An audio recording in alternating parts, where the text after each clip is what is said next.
the early 70s, OPEC didn't like what we were doing in Israel. Same old story. And so they cut off our oil supplies. So some of you will remember these long lines at the gas stations. And we feared we were going to have another depression like the 1929 depression. And so the U.S. Treasury Department came to me and other economic hitmen and said, listen, you know, we can't allow OPEC to blackmail us anymore. You guys got to come up with a plan so this will never happen again. We knew that that plan had to involve Saudi Arabia because it had more oil than anybody else. The deal we finally struck with the House of Saud was a deal whereby they would return almost all the money they made from selling oil to the United States, invested in U.S. government securities.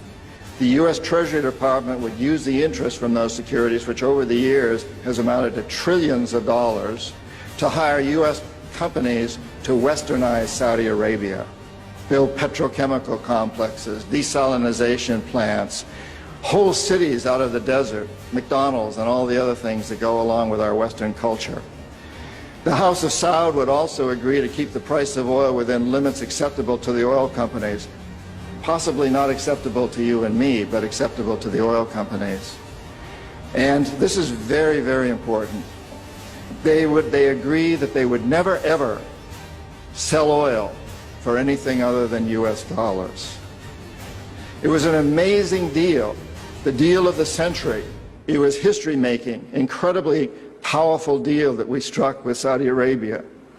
The corporatocracy looked at this as an incredible success. I had done my job. We economic hitmen did a great job with that one. So we decided that Saddam Hussein ought to accept something very similar. Now, probably a lot of you know that Saddam has been our boy for a very, very long time. You may remember Abdul Karim Qasim, who was president of Iraq in the early 60s. Qasim came up with a unique concept.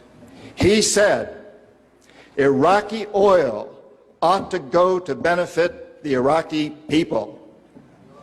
How novel is that?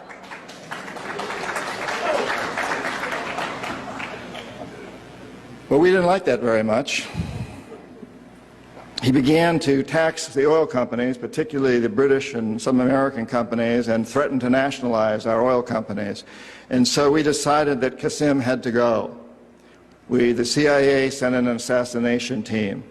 It was headed by a man who was still going through high school, an Iraqi citizen who was still going through high school.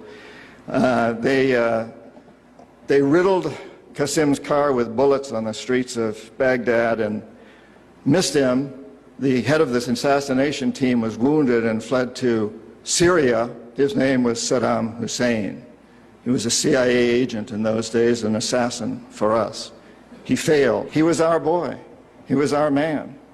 And so, and we sold him and gave him a lot of tanks. We built him, Bechtel built him big chemical, I ought to know, my father-in-law was chief architect at Bechtel, built Saddam big chemical plants that were used, and we knew that they were used to make mustard gas and other chemical weapons that were being employed against the Kurds and later the Iranians. We knew this, but we sold him these things. You have to remember that Middle Eastern oil is the oil that's used by a great deal of Europe and China and Japan. If we control Middle Eastern oil, we control our biggest potential competitors, Japan, China, Europe.